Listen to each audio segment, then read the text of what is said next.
Hello students. तो पिछले class में हम लोग बात कर रहे थे इक्विवेलेंट कैपेसिटेंस पे। इक्विवेलेंट कैपेसिटेंस निकालने का हम लोग कई तरीका देखे थे। जैसे सर्किट में सीरीज पैरेलल है जो कि डायरेक्टली दिख रहा है, सीरीज पैरेलल है लेकिन दिख नहीं रहा है तो सर्किट को रीड्रॉ करके निकाल लिए। उसके बाद इनफाइनाइट लैडर, और अगला चीज है एक पर्टिकुलर टाइप का सेटअप है जिसको हम लोग बोलते हैं व्हीटस्टोन ब्रिज। ये कैपेसिटर्स का एक पैटर्न है, एक कैपेसिटर का एक सिस्टम है जिसको हम लोग ये नाम देते हैं व्हीटस्टोन ब्रिज। ऐसा ही रजिस्टर में भी आएगा। कैसा है तो कुछ इस प्रकार का है।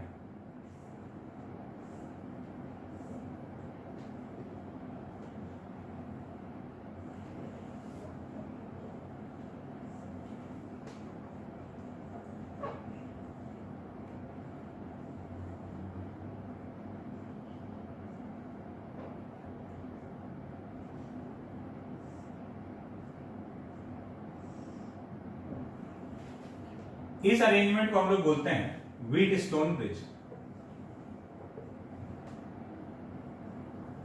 C1, C2, C3, C4, C5 ये जो लाइन है ये ब्रिज कहलाता है। ठीक है, इस सेटअप को हम लोग व्हीटस्टोन ब्रिज बोलते हैं। ऐसा ही 5 कैपेसिटर्स का जो नेटवर्क है।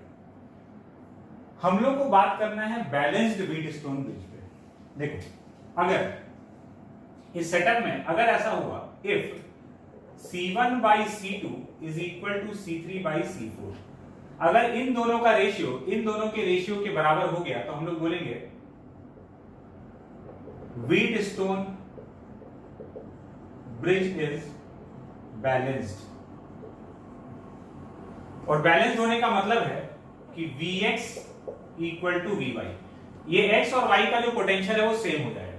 इसको कहीं पर भी जोड़ा हुआ रहेगा। अगर इन दोनों का रेशियो इन दोनों के रेशियो के बराबर हो गया तो ये बैलेंस्ड व्हीटस्टोन ब्रिज है।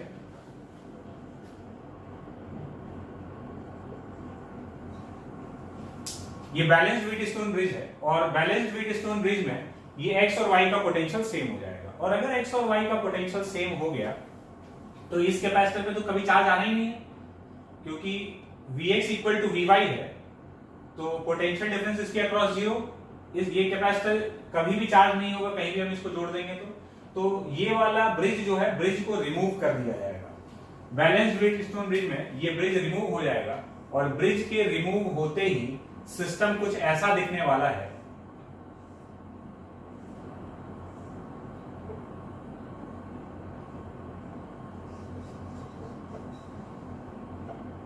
ये देखो,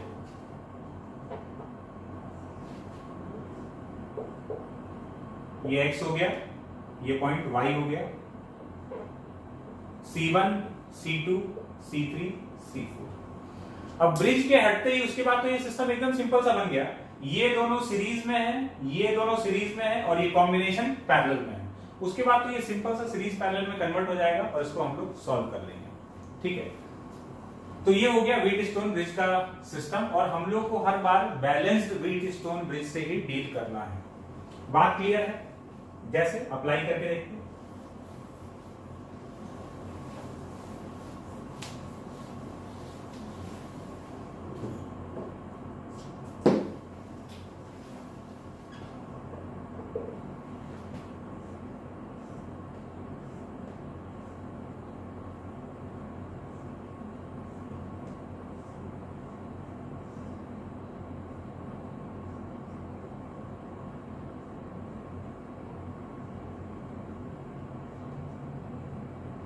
ये पॉइंट ए, ये पॉइंट बी, सी सी सी सी सी, ये सारा कैपेसिटेंस आइडेंटिकल है, सबका कैपेसिटेंस सी के बराबर है। फाइंड इक्विवेलेंट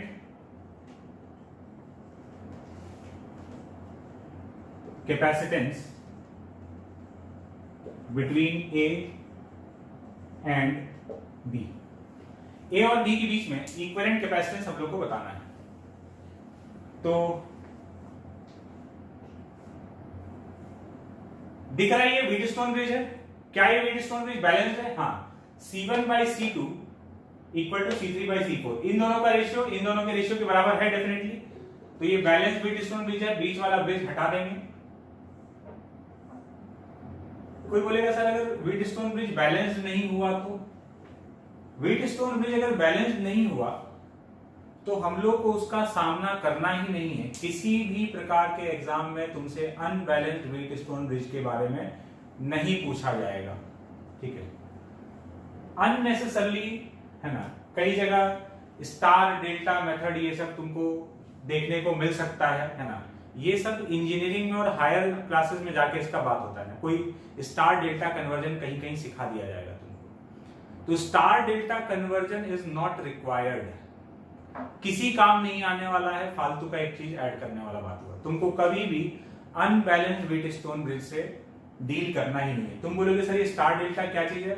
नहीं जानना है भाई जानना ही नहीं। हम नाम इसलिए बता दिए हैं कि कभी तुम कहीं से नाम सुन लो इधर उधर से कि अरे ये कुछ होता है, हमको पढ़ना तो नहीं है ना, तो नहीं पढ़ना है, झांकना तक नहीं है उसकी तरफ, देख के मुंह फेर लेना। बात क्लियर है? आगे चलते हैं। तो ये वाला हटा दिए।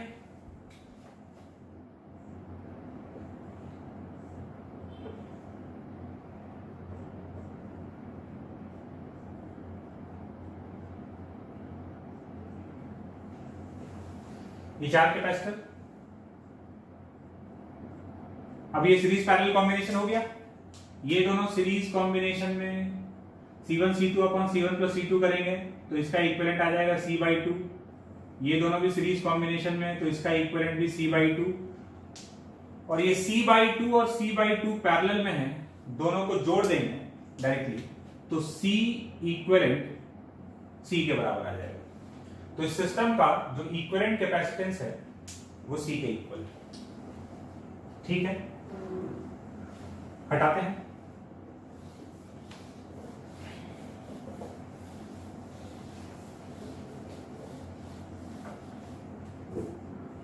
एक और प्रॉब्लम देखते हैं।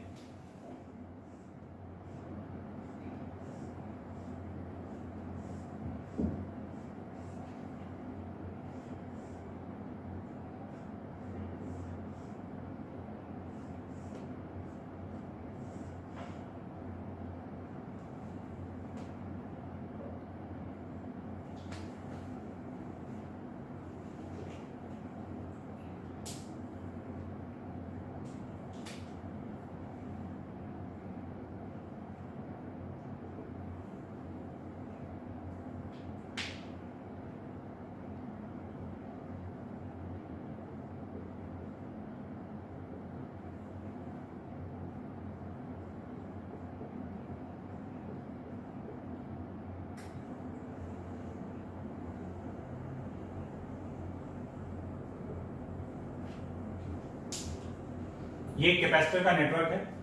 फाइंड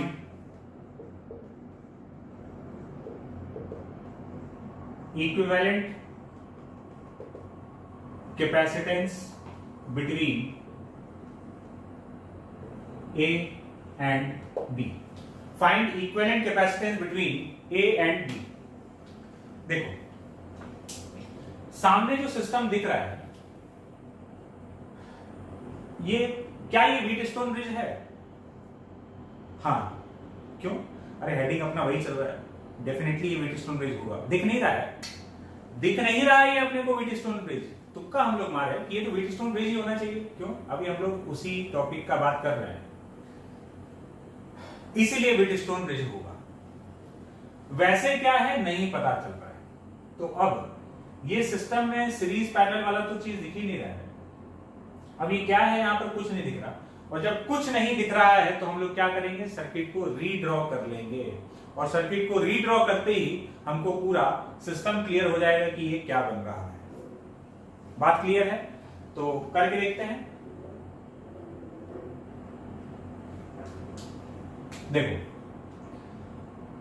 तो रीड्रॉ करने में क्या करना होता है, हर एक कैपेसिटर के दोनों टर्मिनल्स का सबसे पहले तो नेमिंग करना है, उसको पॉइंट असाइन करना है। तो कर देते हैं। ये वाला पॉइंट हो गया A, ये A है तो ये भी A, ये B है तो ये भी हो गया B, ठीक है। उसके बाद यहां से गए तो ये कैपेसिटर आ जाएगा, जैसे इस पॉइंट को, इस पॉइंट का अगर बात करें तो यहां से यहां तक जाने में बीच में कैपेसिटर आ गया, वायर के थ्रू नहीं जा पाए हैं, तो अब ये पॉइंट ए नहीं है, बी से भी डायरेक्टली यहां नहीं पहुंच पाओगे, तो ना तो ये पॉइंट ए है ना ही ये पॉइंट बी है, लेट्स कॉल इट सी। और ये वाला पॉइंट, ये पॉइंट ए से यहां तक डायरेक्टली नहीं पहुंच सकते हो, बी से भी नहीं पहुंच सकते हो, सी से भी डायरेक्टली वायर के थ्रू नहीं पहुंच सकते हो। ये भी कोई नया पॉइंट है डी, सी से डी तक आना है कैपेसिटर कूद के आना पड़ेगा, ए से डी तक आना है कैपेसिटर कूद के आना पड़ेगा, बी से डी तक आना है तो कैपेसिटर कूद के आना पड़ेगा। तो ये अलग पॉइंट हो गया डी। अब देखो ये ए है तो इधर ये भी ए था, ये डी है तो ये डी हो गया, ये सी है तो ये डेफिनेटली सी है, और ये वाला पॉइंट बी है तो ये बी हो गया। हर एक कैपेसिटर के दोनों टर्मिनल्स का नेमिंग हो चुका है। हमको चाहिए था ए और बी के बीच में इक्विवेलेंट, तो ये रहा ए, ये रहा पॉइंट बी। ड्रॉ करते हैं। ड्रॉ करने में एक नियम बताए थे कि कभी भी आधा टेढ़ा लाइन से, टेढ़ा मेढ़ा लाइन से कैपेसिटर को नहीं जोड़ना है, हमेशा हॉरिजॉन्टल और वर्टिकल लाइंस के थ्रू ही कैपेसिटर को जोड़ो। नहीं तो क्या होगा कि तुम रीड्रॉ किए थे सिस्टम को आसान बनाने के लिए, तुम सिस्टम को और ज्यादा कॉम्प्लिकेटेड कर दोगे, तुमको दिखेगा ही नहीं कि वहां पर क्या छुपा हुआ है। तो करते हैं, जैसे पहले ये वाला कैपेसिटर, ये किसके बीच में है, तो ये ए और डी के बीच में। डी कोई नया पॉइंट ले लिए, ए और डी के बीच में एक कैपेसिटेंस हो गया कितना, 6 माइक्रोफैरेड। ये सब 3 माइक्रोफैरेड, ये माइक्रोफैरेड में दिया हुआ कैपेसिटेंस। तो इसको निपटा दिया हम लोग। फिर इसको देखते हैं, ये वाला कैपेसिटर किसके बीच में है, तो ये वाला कैपेसिटर डी और बी के बीच में है। तो डी और बी के बीच में एक कैपेसिटर जुड़ गया, कितना, 3 माइक्रोफैरेड। उसके बाद ये वाला कैपेसिटर देखो, ये ए और सी के बीच में है, तो एक नया पॉइंट लेना होगा सी। ए और सी के बीच में कितना है, 12 माइक्रोफैरेड। ठीक है। फिर ये वाला कैपेसिटर किसके बीच में है, सी और डी के बीच में। तो सी और डी के बीच में एक कैपेसिटर जुड़ गया, कितना, 5 माइक्रोफैरेड। और ये वाला कैपेसिटर किसके बीच में है, तो ये वाला कैपेसिटर सी और बी के बीच में है। सी और बी के बीच में एक कैपेसिटर जुड़ गया, कितना, 6 माइक्रोफैरेड। तो ये तैयार हो गया अपना नेटवर्क। देखो ये व्हीटस्टोन ब्रिज अब डायरेक्टली दिख रहा है। अरे ऐसा मत सोचना कि सर व्हीटस्टोन ब्रिज तो ऐसे पतंग जैसा दिखता था। ये दिख रहा है 1 2 3 4 और ये बीच में 5वां ब्रिज। तो ऐसे दिखे चाहे ऐसे दिखे, वो 5 कैपेसिटर का अरेंजमेंट है। C1/C2 इक्वल टू C3/C4 अगर है तो ये बैलेंस्ड कहलाएगा, और डेफिनेटली अगर हम लोग को देगा तो बैलेंस तो होना ही चाहिए। तो ये छुपा हुआ व्हीटस्टोन ब्रिज था, रिड्रॉ करते ही बाहर आ गया। और देखो C1/C2 6/12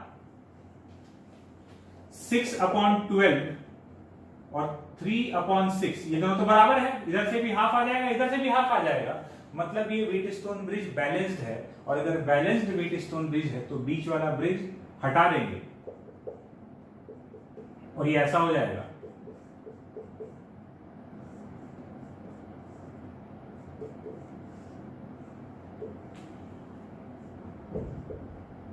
six microfarad, 3 microfarad, 12 microfarad और 6 माइक्रोफैरेड। ये दोनों सीरीज में, ये दोनों सीरीज में और कॉम्बिनेशन पैरेलल में। तो ये दोनों का series combination C1/C2 upon C1+C2 2 microfarad. ये दोनों का series combination C1/C2 upon C1+C2 4 microfarad. तो ऊपर इक्विवेलेंट आ गया 2 माइक्रोफैरेड, नीचे आ गया 4, और ये दोनों पैरेलल कॉम्बिनेशन में है। तो C इक्विवेलेंट 2 + 4 6 माइक्रोफैरेड। तो इस सिस्टम का इक्विवेलेंट आ गया 6 माइक्रोफैरेड। तो व्हीटस्टोन ब्रिज था लेकिन छुपा हुआ था, हम लोग उसको खोज के निकाल दिए। ठीक है, एक और क्वेश्चन देखते हैं, इसको हटाते हैं।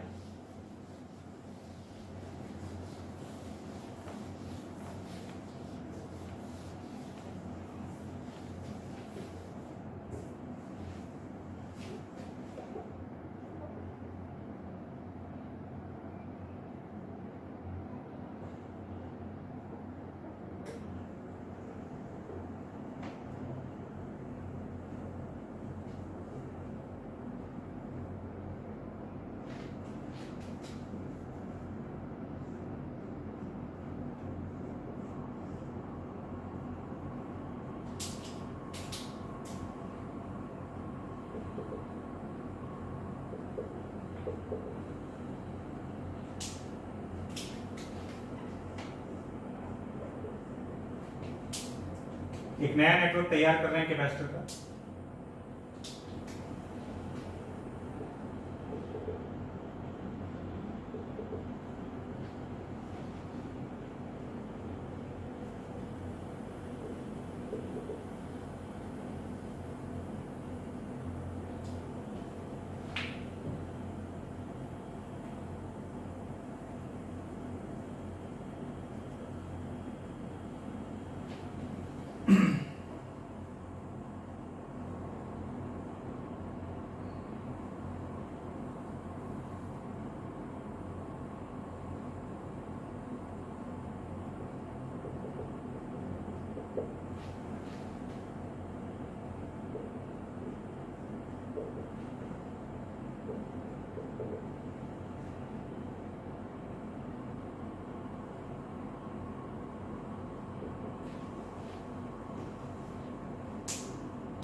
ये सामने एक नेटवर्क दिख रहा है।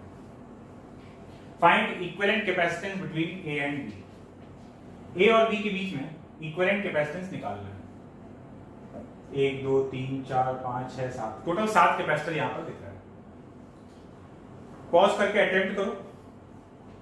ठीक है, सॉल्यूशन देखते हैं। अटेम्प्ट कर चुके हो आई होप, सॉल्यूशन देखते हैं। देखो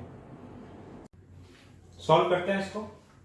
ठीक है, देखो इसमें क्या है कि हम लोग इसका इक्विवेलेंट निकालना है। जब भी इक्विवेलेंट निकालना है, एक चीज हम लोग ध्यान देंगे, अगर तुमको सर्किट में सीरीज पैरेलल दिख रहा है, सबसे पहले सीरीज पैरेलल दिख रहा है तो सबसे पहले उसको निपटा लो, और उसके बाद बाकी चीज सोचो कि और उसमें क्या इक्विवेलेंट निकालने के लिए क्या कर सकते हैं, वो सब बाद का बात है। तो सीरीज पैरेलल को सबसे पहले हम लोग निपटा देंगे। तो क्या इसमें सीरीज पैरेलल दिख रहा है? हाँ, दिख तो रहा है। कहां पर? देखो, ये दोनों कैपेसिटर पैरेलल कॉम्बिनेशन में, और यहां पर ये दोनों कैपेसिटर पैरेलल कॉम्बिनेशन में है।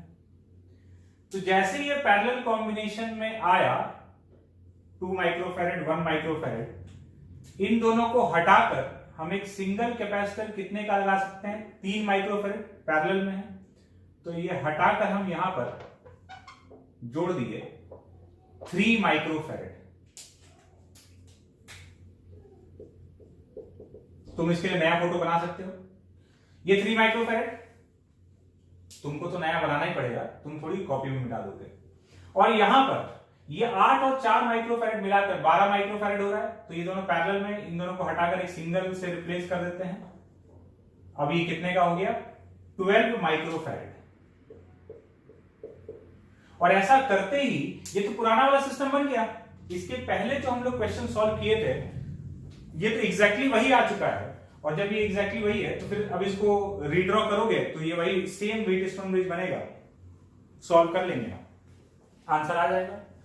तो यहां से एक बात समझने को मिला कि अगर हमको सर्किट में कहीं सीरीज पैरेलल दिख रहा है तो सबसे पहले उस सीरीज पैरेलल को निपटा डालें।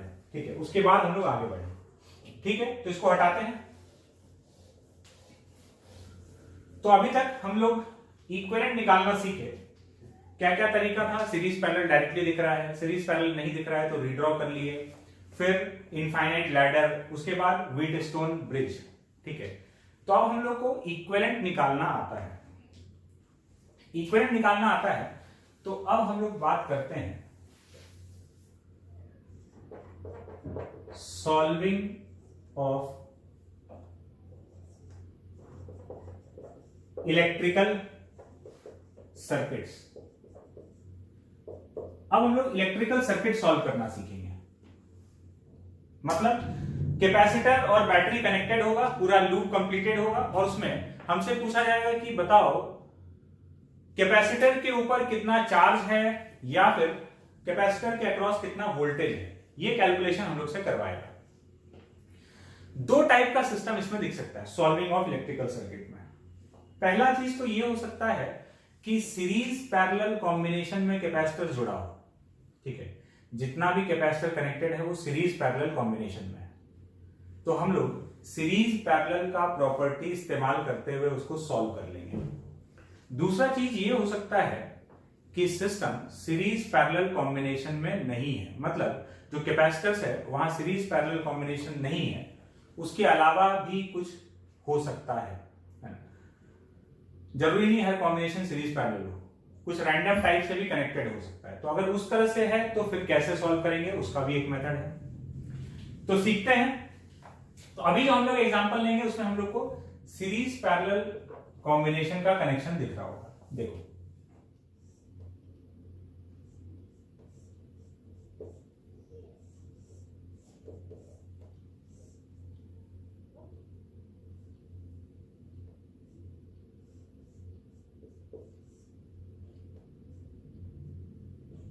वन माइक्रोफैरेड, 3 माइक्रोफैरेड और ये 8 माइक्रोफैरेड। यहां पर 12 वोल्ट का बैटरी लगा हुआ है। ये एक सर्किट हो गया, इसमें जितना भी कैपेसिटर है सब सीरीज पैरेलल कॉम्बिनेशन में है। Find charge on each capacitor end voltage across each capacitor.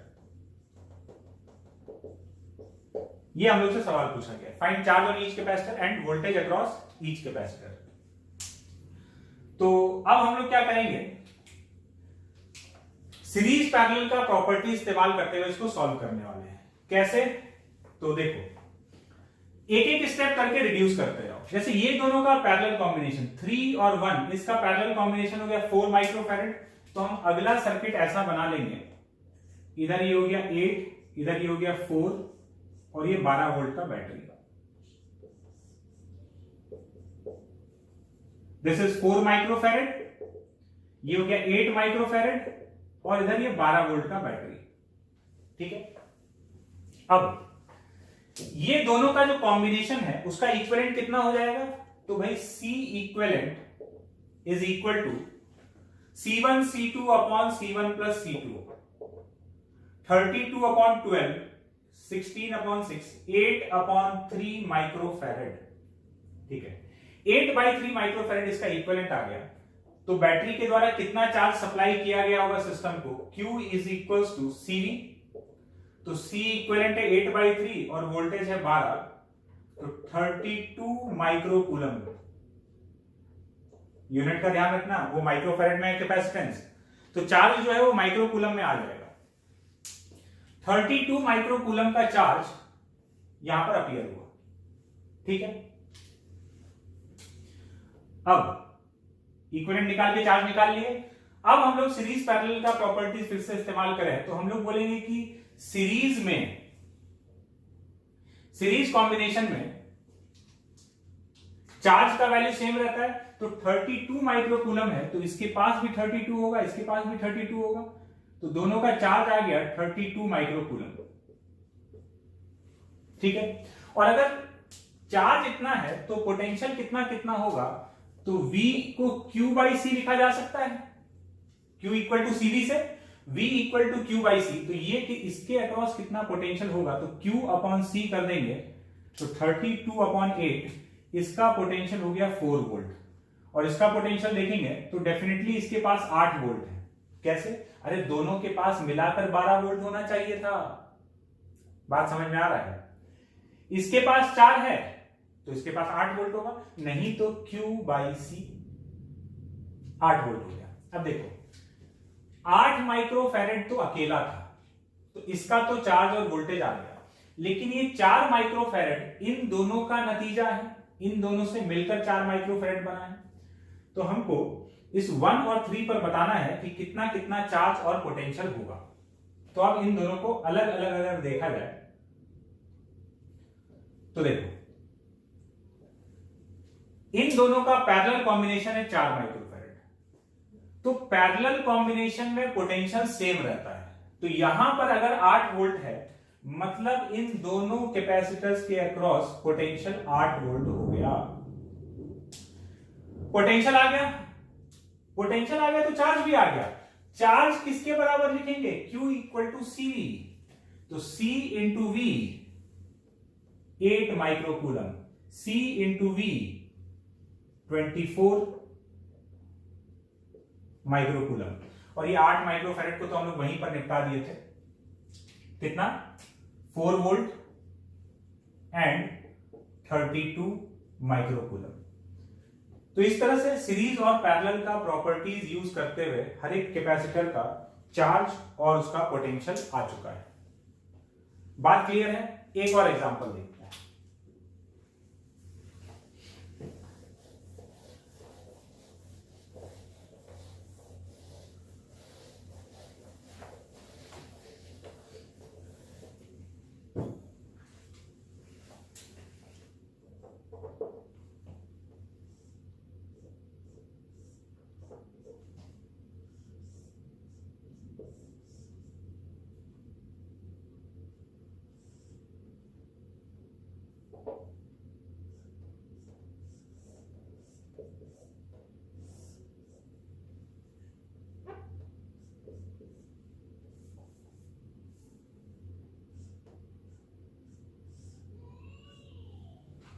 ये बन गया एक सिस्टम, 4 कैपेसिटर लगा हुआ है इसमें।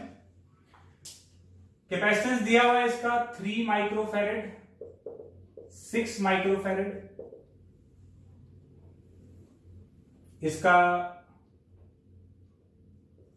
4 माइक्रोफैरेड और ये वाला 3 माइक्रोफैरेड। ठीक है, 12 वोल्ट का या 24 वोल्ट का बैटरी है, 24 वोल्ट का सेल लगा हुआ है। सवाल वही है, find charge on each capacitor end voltage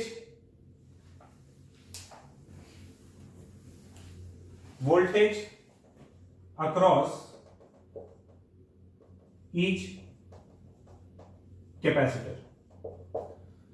इस सर्किट को भी सॉल्व करना है, हर एक कैपेसिटर का चार्ज और वोल्टेज हम लोग को बताना है कि कितना कितना होगा। तो चालू करते हैं इसको रिड्यूस करना। देखो ये दोनों कैपेसिटर सीरीज में लगा हुआ है, 3 माइक्रोफैरेड और 6 माइक्रोफैरेड।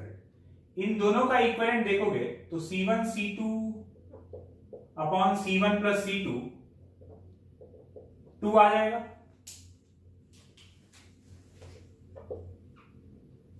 तो ये हो गया 2 माइक्रोफैरेड, इसके ऊपर लगा हुआ है 4, यहां लगा हुआ है 3 और ये 24 वोल्ट का बैटरी है, 24 वोल्ट।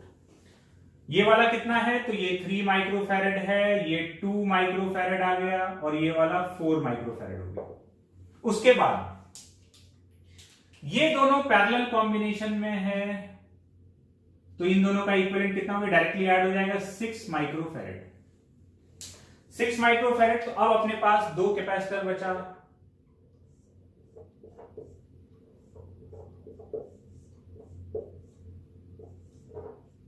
ये 24 वोल्ट का बैटरी,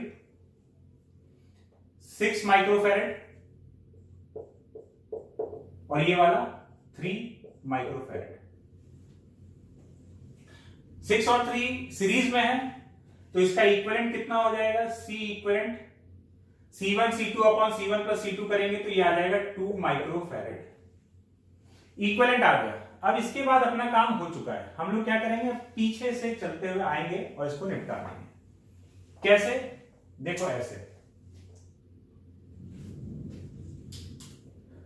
सी इक्वलेंट इतना हो गया, तो बैटरी के द्वारा यहां कितना चार्ज सप्लाई किया गया होगा, Q is equals to CV।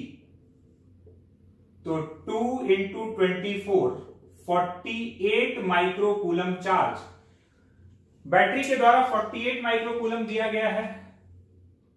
तो 48 माइक्रोकूलम इसके पास भी और 48 माइक्रोकूलम इसके पास भी, एक पे प्लस एक पे माइनस होगा, ठीक है। तो ये चार्ज हो गया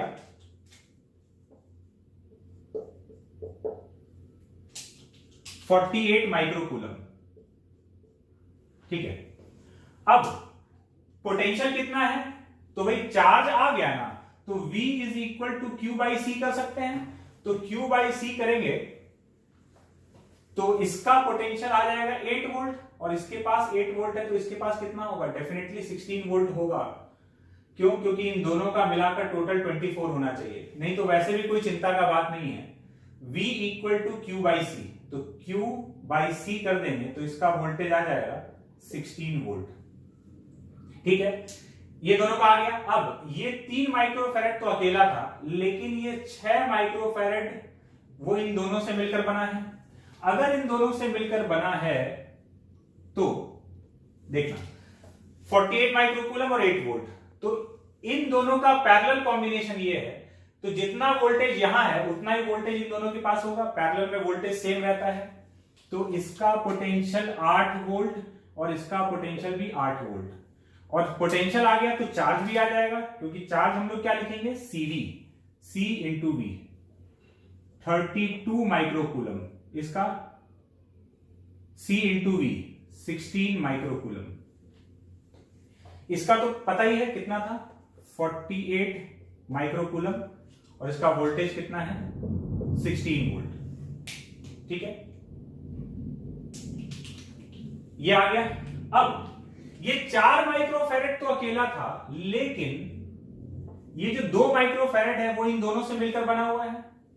इन दोनों का कॉम्बिनेशन ये है, और सीरीज में चार्ज सेम रहता है, तो जितना चार्ज इसके पास है वही चार्ज इन दोनों के पास होगा।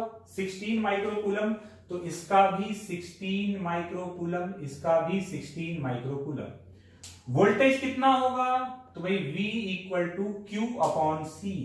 Q रखा है, C रखा है, तो इसका हो जाएगा 16 बाई 3 वोल्ट, और इसका हो जाएगा 16 बाई 6, मतलब 8 बाई 3 वोल्ट। और ये 4 माइक्रोफैरेड का पहले से निकाल रखें 8 वोल्ट, इसका 16 वोल्ट, इसका चार्ज 32 माइक्रोकूलम, और इसका चार्ज 48 माइक्रोकूलम। इस तरीके से हम लोग सीरीज पैरेलल वाले सर्किट को निपटा सकते हैं। क्या करना होता है, बस रिड्यूस करते करते फाइनली पहुंच जाओ। फाइनली एक या 2 कैपेसिटर बचा तुम्हारे पास, ये 2 बचा, इक्विवेलेंट निकाल लिए, है ना। फाइनली एकदम सिंपल सा एक लूप बच गया तुम्हारे पास, एक लूप बचा। अब उसमें ये जो भी कैपेसिटर है इसका इक्विवेलेंट आया 2 माइक्रोफैरेड, तो फिर दोनों पे कितना कितना चार्ज होना चाहिए, सीरीज में है तो चार्ज सेम होगा, पोटेंशियल बढ़ गया।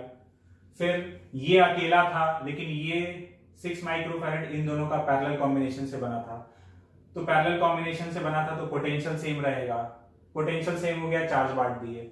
इसी तरीके से खाली सीरीज और पैरेलल का प्रॉपर्टी, कुछ नहीं करना तुमको, रिड्यूस करते करते करते फाइनली इक्विवेलेंट फाइंड करो, और फिर उल्टा आते हुए सीरीज पैरेलल का प्रॉपर्टी यूज करते हुए, उल्टा आते हुए, है ना, पीछे वाले साइड से सीरीज पैरेलल का प्रॉपर्टी यूज करो और चार्ज और पोटेंशियल डिस्ट्रीब्यूट करते जाओ।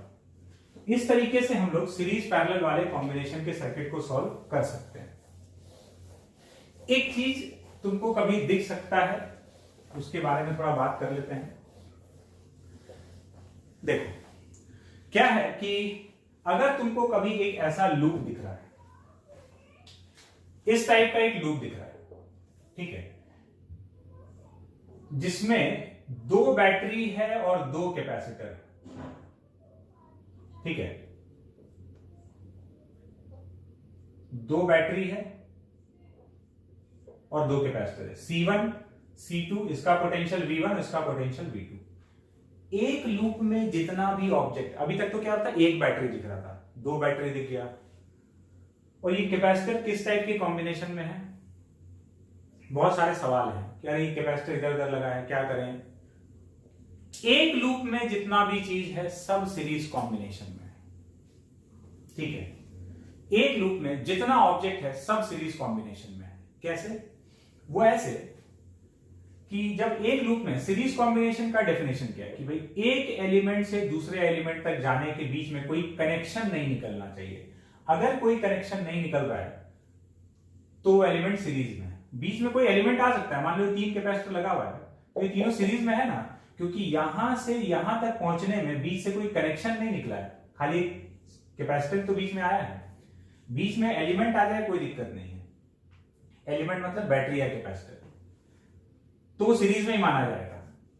कनेक्शन नहीं आना चाहिए। और एक लूप में जब लूप एक है तो एक से दूसरे तक पहुंचने में कभी भी बीच से कोई कनेक्शन तो निकलने ही वाला नहीं है।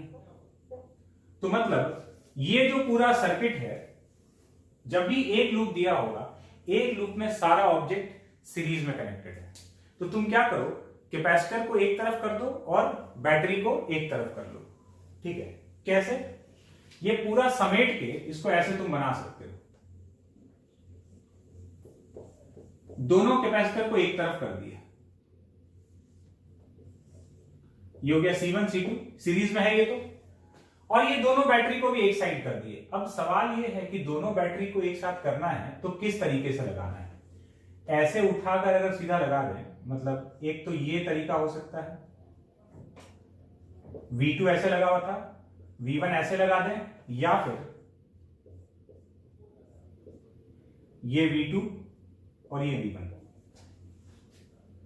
इसमें देखो V2 और V1 एक दूसरे के ऑपोजिट सेंस में लगा हुआ है और यहां V1 और V2 सेम सेंस में लगा हुआ है। तो हमको वहां पर कैसे लगाना है? अगर इस तरह से लगा होगा तो ये एक सिंगल बैटरी की तरह बिहेव करेगा, V1 माइनस V2 या V2 माइनस V1 जो भी बड़ा होगा उसमें से छोटा माइनस कर देंगे। उल्टा लगा हुआ है और ये दोनों एक ही सेंस में लगा हुआ है। अगर ऐसे होगा तो हम V1 प्लस V2 के बराबर पोटेंशियल का एक बैटरी ले लेंगे। तो सवाल ये है कि कैसे लगाना है। तो एक बात समझना, इसमें से ये गड़बड़ है, ये सही है इस केस के हिसाब से। ऐसा नहीं करना है कि ये बैटरी यहां से नोचे और इसको लाके यहां लगा दिए, ऐसे करके लगा दोगे तो ये दिखेगा, लेकिन ये गलत है। क्यों? तुमको ऐसे करना है, बैटरी को रास्ते पर चलाते हुए लाना है। ये आगे इसका लंबा वाला साइड इस तरफ है ना, तो ऐसे चलाते हुए लाओगे ना, रास्ते पर ऐसे चलाते हुए, तो ये लंबा वाला साइड हमेशा आगे रहना चाहिए। आगे रहते रहते रहते रहते ये ऐसे इस तरीके से आके जुड़ेगा, ठीक है। तो बैटरी को उठा के सीधा कहीं भी नहीं रख दोगे, जहां से जहां तक अगर तुम एक बैटरी को उठाकर कहीं दूसरी जगह रख रहे हो तो उसको उस रोड पर चलाते हुए लाओ और चलाते हुए लाकर जैसे आ रहा है, सेट हो रहा है, उस तरह से ले जाके रख दो। क्यों? देखो ये क्या कर रहा है, कैसे? ये वाला बैटरी, इसका पॉजिटिव ये है, नेगेटिव ये, ये ऐसे एंटी क्लॉकवाइज पॉजिटिव टर्मिनल से चार्ज फेंकता है, इधर से खींचता है। मोटर है ना, इधर से फेंक रहा है, इधर से खींच रहा है, तो ये एंटी क्लॉकवाइज चार्ज फ्लो कराना चाहता है। और ये वाला बैटरी ये इधर से फेंकेगा, इधर से खींचेगा, तो ये भी एंटी क्लॉकवाइज चार्ज फ्लो कराना चाहता है। तो दोनों का चार्ज फ्लो कराने का टेंडेंसी एक ही डायरेक्शन में है, तो दोनों एक दूसरे के एफर्ट में ऐड होगा। जबकि यहां क्या दिखा रहा है, ये दिखा रहा है ये इधर फेंकना चाह रहा है और ये इधर फेंकना चाह रहा है। मतलब ये लूप अगर कंप्लीट हो तो इसके हिसाब से ये एंटी क्लॉकवाइज देगा और ये क्लॉकवाइज, जबकि यहां लूप कंप्लीट हो तो ये दोनों ही एंटी क्लॉकवाइज देगा। तो यहां पर ये दोनों देख लो, ये भी एंटी क्लॉकवाइज फ्लो कराना चाहता है और ये भी लूप में एंटी क्लॉकवाइज फ्लो कराना चाहता है। तो बैटरी को रास्ते पर चलाते हुए लाओ और फिट कर दो। तो हमको इस तरीके से यहां पर जोड़ देना है, ये V1 और ये V2। तो कभी भी एक लूप का सर्किट, उसमें कुछ भी जुड़ा हुआ है, बहुत सारा बैटरी, बहुत सारा कैपेसिटर है, सारा कैपेसिटर सीरीज में, सारा बैटरी को एक साथ जोड़ दो। अब कैसे जोड़ना है वो रास्ते पर चलाते हुए लाओ तो बात समझ में आ जाएगा कि ऐड होगा या फिर सब्ट्रैक्ट होगा। बात क्लियर है?